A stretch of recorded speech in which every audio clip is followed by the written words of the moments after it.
हमारे पास कम से कम 400 लड़के इनरोल हुए और 250 से ज़्यादा हमने जॉब प्लेसमेंट दिया है। दो बात इसमें ऐड करेंगे कि किसी भी छात्र से हमने जॉब के नाम पे पैसा नहीं लिया है। मैं आपके सामने कैमरा के सामने कह रहा हूं और आने वाले समय में भी किसी भी छात्र से जॉब के नाम पे पैसे नहीं लिए जाएंगे। और एक बार नहीं, जब भी ज़रूरत पड़ती है बच्चों को 2 बार 3 बार हमेशा हम लोग निःशुल्क जॉब प्लेसमेंट प्रोवाइड करते हैं। उसके लिए कोई भी अतिरिक्त चार्ज हम लोग नहीं करते हैं। कोई हिडन चार्ज भी रखे हैं उसके लिए क्या? देखिए, हम लोग बिल्कुल ट्रांसपेरेंट है। मैं आपको और विनीत भैया बता देते हैं कि हमारे पास मैक्सिमम साधारण परिवार के बच्चे आते हैं और लगभग 60% से ज़्यादा बच्चे ऐसे होते हैं जो 50% पैसे देते हैं, नौकरी के जाते हैं और नौकरी करके हमारे पास फ़ी भरते हैं। इकलौता संस्थान है जो बच्चों को पहले नौकरी प्रोवाइड करता है, बाद में फ़ी देने की सुविधा है। यदि सामान्य परिवार के बच्चे हैं तो उनका वेलकम है। एक और बात हम ऐड कर दें, हमारे संस्थान के बच्चे आज तक किसी भी संस्थान में नहीं गए हैं कि हमें जॉब प्रोवाइड करवा दीजिए, लेकिन अन्य संस्थान के बच्चे हमसे संपर्क किए हैं और उनको हमने निःशुल्क जॉब प्लेसमेंट भी दिया है। एक पैसा नौकरी के नाम पे नहीं लिया है। मान लीजिए कोई लोगों ने मेट्रो में उत्तर प्रदेश में प्लेसमेंट दिया है, लगभग फ्रेशर लड़के 28,000 30,000 पे लगे हैं, लेकिन उनकी क्वालिफिकेशन बीएससी रही है, काफ़ी स्ट्रॉन्ग रहे हैं पढ़ने में। तो यदि बच्चों में क्वालिटी होती है तो अप्रॉक्स 20,000 के आसपास सैलरी मार्केट में आसानी से मिल जाती है। नमस्कार, आप सारण लाइव देख रहे हैं और मैं हूं आपके साथ विनीत कुमार। इस समय हम उपस्थित हैं इकमा में और हमारे साथ निरंजन कुमार सिंह हैं जो टर्मिनस इंस्टीट्यूट में गेस्ट फैकल्टी हैं और साथ ही साथ ये एक बड़ी कंपनी में बड़े पद पर भी कार्यरत हैं। और बड़ी बात यह है कि निरंजन सिंह ने अब तक 250 से अधिक बच्चों को placement fire and safety officer के रूप में करा चुके हैं। कहने का मतलब ये है कि 250 से ज़्यादा परिवारों की ज़िंदगियों को इन्होंने बदलने का काम किया है। और इस समय हमारे साथ निरंजन जी हैं, तो इस बातचीत में हम लोग निरंजन जी से ये जानने का प्रयास करेंगे कि फायर एंड सेफ्टी ऑफिसर जो कोर्स है उसमें आगे क्या संभावनाएं हैं बच्चों के लिए, और बच्चे अगर वो कोर्स करते हैं तो उन्हें क्या क्या सावधानियां बरतनी चाहिए ताकि उनका प्लेसमेंट आसानी से हो सके। सर, स्वागत है आपका इस बातचीत में।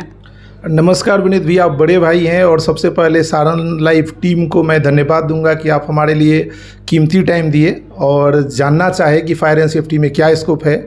और जो भी आपके सवाल रहेंगे बिल्कुल निश्चितता से पूछिए और कोई ये प्रायोजित कार्यक्रम नहीं है, बेहिचक आपको बढ़िया से जवाब देने का मैं कोशिश करूँगा।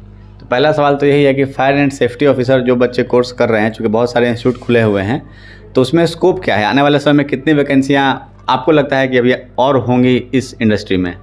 देखिए, बहुत अच्छा सवाल पूछा विनीत भैया। तो मेरा 2 प्रश्न रहता है बच्चों से कि जब भी आप कोई प्रोफेशनल एजुकेशन को चुनते हैं तो 2 सवाल ज़रूर पूछिए कि आप सबसे पहले जिस संस्थान को चुनना चाहते हैं क्या वो संस्थान वैलिड है, और दूसरा, पढ़ने के बाद क्या हमें इस फील्ड में नौकरी मिलेगी। ये 2 बहुत इंपॉर्टेंट सवाल है। और एक आपने पूछ लिया कि फायर एंड सेफ्टी क्या है और आने वाले समय में इसमें क्या अपॉर्चुनिटी है। तो हम आपको बता दें कि अभी तक ज़्यादातर लोग समझते हैं कि सेफ्टी मतलब सिर्फ आग बुझाना होता है, जबकि ऐसा नहीं है। ये बहुत व्यापक क्षेत्र है और इसमें फायर, हेल्थ, सेफ्टी और इन्वायरमेंट चारों पार्ट कवर होता है। फायर जो है एक छोटा उसका हिस्सा है। और रही बात संभावना की, तो आजकल आप देखेंगे हर सेक्टर में फायर एंड सेफ्टी ऑफिसर्स की ज़रूरत होती है, जिसे EHS ऑफिसर्स के रूप में जाना जाता है। और हम लीगल प्रोविज़न की बात करें तो फैक्ट्री एक्ट 1948 आप देखेंगे तो उसमें सेक्शन 42B में क्लियर कट डिफाइन है फायर एंड सेफ्टी ऑफिसर का क्वालिफिकेशन और रिक्वायरमेंट के बारे में। और बिहार की हम बात करें तो बिहार में Bihar factory rule 1950 section 62B में भी डिफाइन है कि फायर एंड सेफ्टी ऑफिसर्स का क्वालिफिकेशंस क्या होना चाहिए और क्या उनका जो है रिक्वायरमेंट है कंपनी में लगने के लिए। और अभी नया में हम बात करें तो 2020 में नरेंद्र मोदी जी ने एक बिल पास किया जिसका नाम है OSH कोड 2020। तो उसमें जो है रिक्वायरमेंट और बढ़ा दिए गए हैं। तो हम लीगल में देखें तो फैक्ट्री एक्ट में 1000 में एक सेफ्टी ऑफिसर की आवश्यकता होती थी, और आज आप देखेंगे जो नया OSH कोड लागू हुआ है जिसका 18 स्टेट ने ड्राफ्ट प्रिपेयर कर लिया है और तमिलनाडु ने लागू कर दिया है और बाकी स्टेट को आने वाले समय में जल्दी ही लागू करना पड़ेगा। तो उसमें जो अपडेटेड रिक्वायरमेंट है तो नॉर्मल इंडस्ट्रीज के लिए 500 में एक फायर एंड सेफ्टी ऑफिसर्स को रखना होगा। और जो हैजार्डियस प्रोसेस है, इंडस्ट्रीज का 3 प्रोसेस है, तो अम्ब्रेला एक्ट यानी इन्वायरमेंटल प्रोटेक्शन एक्ट में देखेंगे तो हैजार्डियस प्रोसेस का जिक्र है, और फैक्ट्री एक्ट 1948 शेड्यूल 1 में भी जो है हैजार्डियस प्रोसेस का जिक्र है। तो यदि इंडस्ट्रीज हैजार्डियस प्रोसेस में आती है तो वहाँ पे जो है 250 में एक सेफ्टी ऑफिसर लगेंगे और नॉर्मल इंडस्ट्रीज में जो है 500 में एक सेफ्टी ऑफिसर लगेंगे। और दूसरी बात करें कि नाइट में जो है 250 में एक सेफ्टी ऑफिसर लगेंगे और माइंस में जो है 100 में एक सेफ्टी ऑफिसर लगेंगे। तो ये व्यापक क्षेत्र है और आने वाले समय में काफ़ी इसकी रिक्वायरमेंट आएगी। आपके यहाँ जो बच्चे एडमिशन कराने आते हैं, आप वहाँ गेस्ट फैकल्टी हैं, तो आप बच्चों में क्या देखते हैं? बेसिक क्वालिफिकेशन क्या है उनको जॉब प्रोवाइड कराने के लिए कोर्स के अतिरिक्त? यस, देखिए अब आपने बहुत अच्छा सवाल पूछा कि देखिए फायर एंड सेफ्टी का कोर्स करने के लिए +2 हम लोग देखते हैं कि इंटरमीडिएट बेसिस पे हम लोग एडमिशन लेते हैं और उसको 1 ईयर का कोर्स करवाते हैं। लेकिन जो लीगल में आप देखेंगे फैक्ट्री में लगने के लिए इस क्वालिफिकेशन में फैक्ट्री में नौकरी नहीं मिलेगी।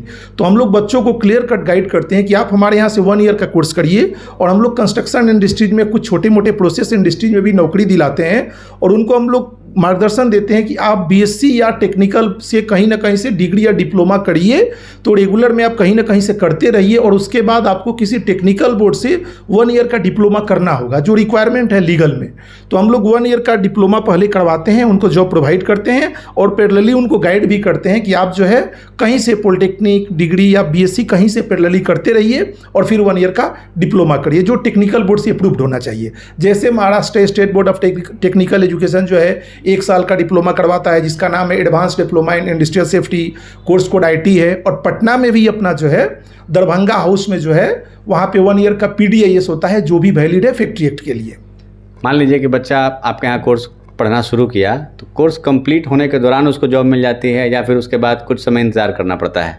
देखिए हमारे यहाँ क्या है, जैसे ही बच्चे एग्ज़ाम देते हैं तो हम लोग क्या है, हमारे पास जो भी फैकल्टी हैं वो बड़ी बड़ी इंडस्ट्रीज में काम करके आए हैं। तो हम लोग का जो बैच है तो मैक्सिमम लोग किसी न किसी कंपनी में HSE मैनेजर के पद पे कार्यरत हैं, तो नेटवर्क काफ़ी बड़ा है। तो जैसे ही लड़के पास आउट होते हैं इमीडिएट उनको कहीं ना कहीं हम लोग जॉब प्रोवाइड कर देते हैं। एक बात और हम बता दें, आज तक हम लोग फरवरी 2020 में कॉलेज बनाए और आज तक हमारे पास कम से कम 400 लड़के इनरोल हुए और 250 से ज़्यादा हमने जॉब प्लेसमेंट दिया है। 2 बात इसमें ऐड करेंगे कि किसी भी छात्र से हमने जॉब के नाम पे पैसा नहीं लिया है, मैं आपके सामने कैमरा के सामने कह रहा हूं, और आने वाले समय में भी किसी भी छात्र से जॉब के नाम पे पैसे नहीं लिए जाएंगे। और एक बार नहीं, जब भी ज़रूरत पड़ती है बच्चों को 2 बार 3 बार हमेशा हम लोग निःशुल्क जॉब प्लेसमेंट प्रोवाइड करते हैं। उसके लिए कोई भी अतिरिक्त चार्ज हम लोग नहीं करते हैं। कोई हिडन चार्ज भी रखे हैं उसके लिए क्या? देखिए हम लोग बिल्कुल ट्रांसपेरेंट है। मैं आपको और विनीत भैया बता देते हैं कि हमारे पास मैक्सिमम साधारण परिवार के बच्चे आते हैं और लगभग 60% से ज़्यादा बच्चे ऐसे होते हैं जो 50% पैसे देते हैं, नौकरी पे जाते हैं और नौकरी करके हमारे पास फ़ी भरते हैं। इकलौता संस्थान है जो बच्चों को पहले नौकरी प्रोवाइड करता है, बाद में फ़ी देने की सुविधा है। यदि सामान्य परिवार के बच्चे हैं तो उनका वेलकम है। एक और बात हम ऐड कर दें, हमारे संस्थान के बच्चे आज तक किसी भी संस्थान में नहीं गए हैं कि हमें जॉब प्रोवाइड करवा दीजिए, लेकिन अन्य संस्थान के बच्चे हमसे संपर्क किए हैं और उनको हमने निःशुल्क जॉब प्लेसमेंट भी दिया है। पैसे 1 पैसा नौकरी के नाम पे नहीं लिया है। मान लीजिए कोई बच्चा जो बेरोज़गार है, कोर्स मान लीजिए किसी तरीके से आपके यहाँ पूरा कर लिया, जॉब उसकी लग जाती है, तो एक क्राइटेरिया होता है क्या, कितना पैसा उसको मिलता है या मिल सकता है? टेंटेटिव आइडिया इसका बताइए। देखिए बहुत अच्छा सवाल आपने पूछा है। तो हम लोग बड़ी बड़ी बातें तो नहीं करते। स्टार्टिंग सैलरी जो है लगभग 15,000 से स्टार्ट होती है, और यदि उसमें क्वालिटी रहती है, जो लड़के अच्छे होते हैं, जैसे कुछ BSc वगैरह करके आते हैं, तो रिसेंटली हम लोगों ने मेट्रो में उत्तर प्रदेश में प्लेसमेंट दिया है। लगभग फ्रेशर लड़के 28,000 30,000 पे लगे हैं, लेकिन उनकी क्वालिफिकेशन BSc रही है, काफ़ी स्ट्रॉन्ग रहे हैं पढ़ने में। तो यदि बच्चों में क्वालिटी होती है तो अप्रॉक्स 20,000 के आसपास सैलरी मार्केट में आसानी से मिल जाती है। मतलब अगर क्वालिटी ठीक है तो 20, 25, 30 तक जा सकता है। ना भी हो तो कोर्स कर लिया और ठीक ठाक पढ़ाई है उसकी, तो 15-18 हज़ार रुपये तो वो कमा सकता है। निश्चित रूप से 15,000 तो आसानी से नौकरी मिल जाएगी उतना की, लेकिन प्राइवेट सेक्टर में जितनी क्वालिटी रहेगी उतना कीमत लगता है। तो बच्चे जो अच्छे आते हैं उनको अच्छी सैलरी मिलती है, और जो सामान्य बच्चे भी होते हैं उनको भी हम लोग जॉब प्रोवाइड करवाते हैं, और धीरे धीरे सीख करके वो जीवन में आगे बढ़ जाते हैं। कई सारे इंस्टीट्यूट हैं जो सेफ्टी ऑफिसर का कोर्स कराते हैं, तो कई तरह की बातें भी आ जाती हैं। कई बार बच्चे हमारे पास भी आते हैं शिकायत लेकर के, भाई हमने वहाँ पे कोर्स किया था और अब हमको जॉब नहीं मिल पा रही है, या पैसे मांगे जा रहे हैं, तमाम तरह की बातें होती हैं। तो ऐसी क्या कोई परेशानी आपके साथ भी आई है, या फिर इस पर कैसे काम करते हैं आप लोग कि आपके यहाँ जो बच्चे पढ़ते हैं उनका प्लेसमेंट आप करा देते हैं? देखिए बहुत अच्छा सवाल पूछे कि ये प्रोफेशनल कोर्स है, और ये करने के बाद निश्चित रूप से सभी को आशा रहती है कि हमें नौकरी चाहिए। और बहुत सारे ऐसे बच्चे आते हैं जो कहीं ना कहीं से पैसे लेन देन करके भी पढ़ाई करते हैं। तो यदि हम जॉब प्रोवाइड नहीं करें तो कहाँ जाएंगे, उनका कहाँ मार्केट में पहचान है। तो मैं सभी बच्चों से भी रिक्वेस्ट करूँगा और सभी संस्थान से भी रिक्वेस्ट करूँगा कि आप किसी भी संस्थान में एडमिशन लीजिए। मैं ये नहीं कहता हूँ कि आप हमारे साथ जुड़िए, आप उनसे निश्चित रूप से पूछिए कि हमको पढ़ाई करने के बाद क्या नौकरी मिलेगी तो क्या उसके लिए कुछ पैसे भी देने पड़ेंगे, यदि पैसे देने पड़ेंगे तो फिर तो उस पर कहना कुछ मुश्किल है, फिर तो ब्रोकरेज हाउस कहलाएगा, संस्थान नहीं कर सकते।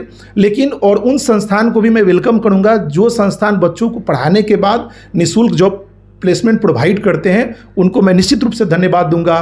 तो मैं संस्थान की भी एक जिम्मेदारी बनती है कि बच्चों को निःशुल्क जॉब प्लेसमेंट प्रोवाइड करें और संतोषजनक जॉब दें। और बच्चों की भी जिम्मेदारी बनती है कि संस्थान में एडमिशन लेने के पहले पूछें कि क्या हमारा पढ़ने के बाद निश्चित रूप से नौकरी लग जाएगी, यदि लग जाएगी तभी उस संस्थान के साथ जुड़े।